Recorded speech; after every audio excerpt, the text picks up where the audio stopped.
5 Juni, Leonard Russ dari Sayre, seorang pencuri dieksekusi di tiang gantungan di Stad Stenek. Pengalaman pertamaku sebagai algojo. Wolf Faber dari Gondor dan Bartel Dok, akhir PHE, keduanya dihukum di Stad. Kronwolf, juga pencuri, menerima hukuman gantung. Sedangkan Bartel, seorang pembunuh yang bertanggung jawab atas 3 kematian, dihukum dengan roda. Bartel Musel dari Meen Rule, seorang kriminal yang sendirian melakukan 2 pembunuhan. Pertama di Bamberg di Milwer, di mana ia menikam seorang pria dan merampas uangnya. Kedua di Vendor di pegunungan, ketika ia menyembelih seorang teman palihan saat tidur mengambil hartanya. Dihukum pancung di Hofeld dan dipajang di roda. Ini menjadi eksekusi pertamaku dengan pedang. 19 Maret, Berler Eckhart, pemuda dari Nuremberg, pencuri profesional, dipancung dengan pedang dalam posisi berdiri. Di kota yang sama pada 13 Juli, seorang wanita yang membunuh anak haramnya sendiri dihukum mati dengan cara ditenggelamkan. 6 Agustus, Hans Bachner, sebelumnya dicambuk dan diusir dari Nuremberg. George Gau dari Schönfeld, Michael Dietrich dari Punitfin, dikenal sebagai Margrave. 3 pencuri dan perampok dipancung di sini dengan pedang dan dipajang di roda selama perjalanan. Istri Margrave ingin melihat para terpidana yang lewat, mengenali suaminya sendiri di antara mereka, yang ia peluk dan cium. Ia tidak tahu bahwa suaminya telah ditangkap atau bergaul dengan kawanan itu. Seorang pencuri spesialis digantung, pencuri lain juga digantung. Seorang pembunuh dipancung, 2 pencuri dieksekusi di tiang gantungan. 10 Januari, Christopher Hook dijuluki pemain biola tukang sepatu dari Noat. Secara resmi tukang sepatu, tetapi juga pemain biola, penabuh drum dan pencuri terkenal. Ia juga berperan sebagai badut di Festival Tao. Digantung di Nuremberg, ia mengucapkan selamat tinggal pada kehidupan sebagai seorang Kristen yang bertobat. 12 tahun sebelumnya, ia secara ajaib lolos dari tiang gantungan. A.K. George Prey dari Nazca, seorang kriminal yang membunuh istrinya sendiri, lalu menggantungnya untuk menyimulasikan bunuh diri dengan cara gantung diri. Selain itu, ia juga telah menikam seorang pria yang sudah dipenggal di Nuremberg dan memotong-motongnya dengan teliti. George Sharp, yang dikenal sebagai Lascivo, dihukum karena praktik kebinatangan yang melibatkan 4 sapi, 2 anak sapi, dan seekor domba. Dieksekusi di Vene karena perbuatannya yang tidak wajar dan dibakar bersama seekor sapi sebagai bagian dari hukumannya. Video ini didukung oleh Magellan TV, platform streaming yang khusus menayangkan dokumenter. Magellan telah menjadi mitra besar bagi karya saya dan saudara saya, memungkinkan produksi konten yang lebih panjang di Vozes do Passado dan juga bulan depan. Bersiaplah untuk sesuatu yang luar biasa, Tiongkok kuno dan dunia barat. Bayangkan Magellan sebagai Netflix yang khusus menayangkan dokumenter dengan koleksi lebih dari 3.000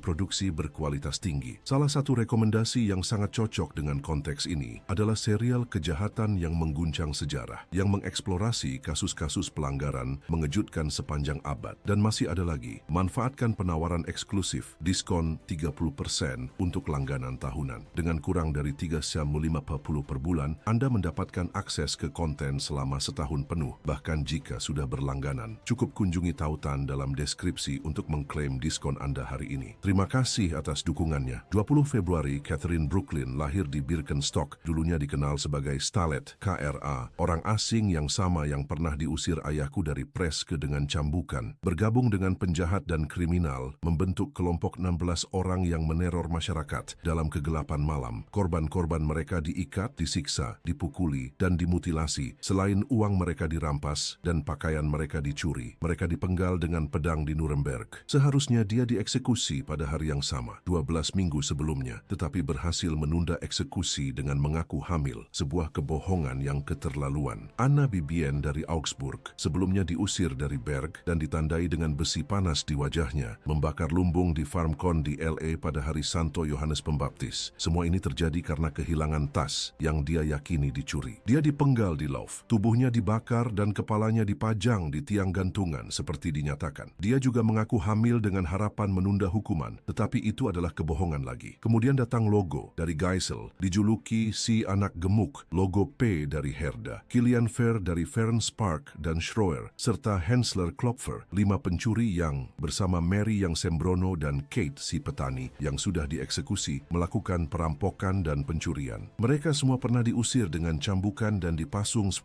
kali sebelumnya. Mereka harus diberi pakaian untuk eksekusi karena mereka telanjang dan tanpa alas kaki. Beberapa bahkan tidak tahu doa dan tidak pernah masuk gereja. Yang tertua berusia 22, 17, 16, dan 15 tahun. Yang termuda hanya 13 tahun Kelima orang itu digantung di sini, di Nuremberg. 24 Maret, Heinrich Hirt, juga disebut si tukang toko, seorang pencuri dan pembunuh. Dia membunuh seorang kusir yang melayani kota selama 3 dekade, merampas uangnya. Dia memeras 17 florin dari seorang carta, 6 dari yang lain, dan mencuri 4 kuda. Eksekusinya dilakukan dengan roda di Nuremberg. Anna Peilstein, dari kota yang sama, berhubungan badan dengan seorang ayah dan anaknya, serta terlibat dengan 21 pria yang sudah menikah dan pemuda. Pasangan yang bersekongkol kepalanya dipisahkan dari tubuh di tempat ini, dihukum dengan pedang dalam posisi tegak. Jerome Stein, suami yang dimaksud, dicambuk dan diusir dari kota. Ia sendiri mengukir kata-kata ini di dinding gereja Santo Petrus dekat kuburannya. Ayah dan anak layak menerima nasib yang sama dengannya di alam baka. Aku akan memohon kepada kaisar dan raja-raja karena keadilan tidak ditegakkan. Aku malang dan tak bersalah menderita. Selamat tinggal dan selamat malam. 9 Februari, Elizabeth Olten yang menipu rakyat dengan mengaku memiliki kekuatan untuk memanggil arwah dan menemukan harta terpendam, sebagaimana dilakukannya dengan seruan-seruan kotor dan ritual di rumah-rumah istri seorang tentara, istri penasihat Fisher dan lainnya. Demikianlah ia menjalankan tipu dayanya saat memasuki sebuah rumah dengan niat penipuan. Ia kerapa pura-pura pingsan seolah terserang penyakit atau ayan, kemudian mengaku memiliki urat kebijaksanaan yang tersembunyi di kakinya, mampu meramalkan masa depan dan mengungkap harta yang terpendam. Katanya, saat melangkahi ambang pintu sebuah rumah, urat-uratnya akan menyiksanya sampai ia mengungkap rahasia tersebut. Ia juga mengklaim bahwa wilayah-wilayah dunia terbuka di matanya, memperlihatkan emas dan perak seperti orang yang melihat nyala api bila ada yang ragu. Lalu ia meminta diizinkan menginap di tempat itu untuk berbicara dengan harta penunggu harta. Di malam hari, ia bergumam, bertanya, dan menjawab sendiri, berpura-pura berdialog, kemudian meyakinkan bahwa itu adalah arwah penasaran, tak mampu meraih rahmat surgawi, dan mereka harus menggali untuk mencari harta yang tersembunyi. Maka rakyat pun terpengaruh olehnya, percaya akan narasi-narasi itu karena guna-guna mengerikan yang digunakannya. Dia memerintahkan agar tanah digali. Saat mereka menggali, dia menyelipkan sebuah guci berisi arang ke dalam lubang dan bersumpah bahwa itu adalah hasil tangannya sendiri. Kemudian dia memerintahkan agar guci itu dikunci di petinya selama 3 minggu tanpa disentuh dengan janji akan berubah menjadi emas. Sementara itu dia melarikan diri, hanya meninggalkan arang yang tak pernah berubah. Di sini dia dipenggal karena penipuannya hanya memiliki 1 kaki dan harus digotong ke tempat eksekusi. Chemisi Marlis Matthew Steers, seorang prajurit kasar yang telah bertugas dalam 5 kampanye, menikam seorang penggali dari Eor dekat Rubenstein dengan alasan bahwa orang itu meminta sedekah padanya. Ketika Tuan Berger menegurnya, bertanya mengapa dia melukai orang itu begitu brutal, dia pun menikamnya juga. Lalu dia pergi ke kota dan menuntut untuk diadili. Dulunya Katolik, tetapi telah berpindah ke Lutheran, dipenggal di Leicester. Tuan Tuilutuju Michael Kona, yang 12 tahun lalu, karena beberapa burung merpati yang dicuri darinya dan juga karena mabuk dalam jaketnya, membakar rumahnya sendiri, lalu membantu memadamkan api bersama yang lain. 3 tahun lalu, ia mencuri 60 florin dari seorang teman di Pral, dan ketika dipukul oleh korban pencurian, ia mengancam akan membakar rumahnya, memaksa pria itu membayarnya 50 florin. Pada kesempatan lain di Rockstock, setelah mencuri seekor sapi yang kemudian berhasil direbut kembali, ia mengancam seorang kenalan, menuntut 15 florin, dengan ancaman akan membakar rumah dan propertinya hingga menjadi abu. Pada berbagai kesempatan, ia juga mencuri spray dan biji-bijian. Atas kejahatan tersebut, ia dihukum pancung di Salzburg. 11 Oktober, Konrad Vickels, warga dan pembuat kompas di kota ini, karena hubungan terlarangnya dengan Barbara Wagner dan istri seorang tukang kayu, meskipun hubungan itu dimulai sebelum pernikahannya, serta mengkhianati suaminya 3 kali. Ia membujuk wanita itu untuk mencampurkan serbuk serangga ke dalam makanan suaminya. Wanita itu menuruti, menambahkannya ke dalam bubur, dan bahkan memakan 3 sendok dari bubur tersebut. Namun racun itu tidak berdampak mematikan. Sang suami muntah 6 kali, sementara dia 2 kali. Vickel telah memperingatkan bahwa dosis besar akan berakibat fatal, sedangkan dosis kecil hanya akan menyebabkan mual. Ia juga bersumpah saat menerima komuni untuk tidak berhubungan dengan wanita lain selain istri tukang kayu itu dan memintanya untuk membuat janji yang sama. Selain itu, Vickel menyuruh Florence, seorang wanita tua yang dianggap sebagai penyihir, untuk merencanakan pembunuhan tukang kayu itu dengan cara ditikam, terjatuh, atau tenggelam. Terungkap juga bahwa 24 tahun sebelumnya, ia pernah berhubungan dengan ibu dari istri tukang kayu itu, serta dengan 3 saudara perempuan dari keluarga Sterin dan beberapa wanita menikah lainnya. Atas kejahatan-kejahatan ini, ia dihukum. Kepalanya dipenggal sebagai sebagai tanda belas kasihan dan tubuhnya dibakar hingga menjadi abu. 20 Maret, Benedict N., seorang lelaki yang hidup dari pencurian dan perbuatan jahat, anak dari warga yang terhormat, memilih untuk hidup mengembara di berbagai negeri. Menetap di lingkungan St. John ini, di mana ia bertahan hidup dengan mengandalkan sarang-sarang perjudian. Menerima hantaman pedang sebagai tindakan pengampunan. 26 Juni, seorang ahli penjilid buku yang mencuri lebih dari 300 florin harta dari majikannya sendiri. Tidak cukup dengan itu, ia juga menyatroni rumah-rumah di bawah kegelapan malam, mengambil timah, tembaga, jubah, bahkan daging yang kemudian dijual kembali. Tangga sudah terpasang di tiang gantungan menantinya, namun ia beroleh kemurahan hukuman pemenggalan ditumpukan kayu bakar. 11 September, 2 penduduk kota menangkap Kepler, seorang penipu yang menghancurkan hidup tukang besi Bartel sepenuhnya dengan pencuriannya yang sistematis. Diam-diam ia menyusup ke gudang di malam hari, menguncinya kembali saat pergi, tanpa meninggalkan jejak atau saksi. Dia mencuri kawat besi dan paku baja dalam jumlah besar, memungkinkan istrinya dan anak-anaknya menjual, serta memperdagangkan barang-barang tersebut di antara para pekerja. Selain itu, dia juga menjual uang palsu. Yang kedua, seorang tukang kebun dan kuli yang rajin, dijuluki petani kubis, telah dipercayakan dengan barang berharga beberapa kali, tetapi baru-baru ini dianggap tidak dapat diandalkan. Dia berani melakukan penipuan yang tepat setelah mengetahui bahwa dia membawa perhiasan perak dan uang ke Frankfurt yang dipercayakan kepadanya oleh Tuan Ross dan Tyler yang terhormat. Dia melanggar pesanan itu, menjual sebagian isinya, menghamburkan uangnya dalam pesta dan judi sebelum menghilang tanpa jejak. Akhirnya diketahui bahwa dia telah berlindung di negeri asing. Keduanya dihukum gantung dan dibakar hidup-hidup. Di sini muncul seorang tukang giling yang dikenal sebagai man burner. Baru-baru ini dipekerjakan sebagai pengangkut anggur yang bersama saudaranya dan para komplotannya mengabdikan diri untuk memalsukan uang dan menyalin uang secara curang. Dikatakan bahwa dia juga menguasai seni sihir. Tukang giling ini yang 3 tahun sebelumnya bekerja di penggilingan kota jatuh ke parit kota pada hari Wit. Lebih baik baginya jika dia binasa di air. Tetapi pepatah pun terpenuhi. Apa yang ditakdirkan untuk digantung tidak akan tenggelam.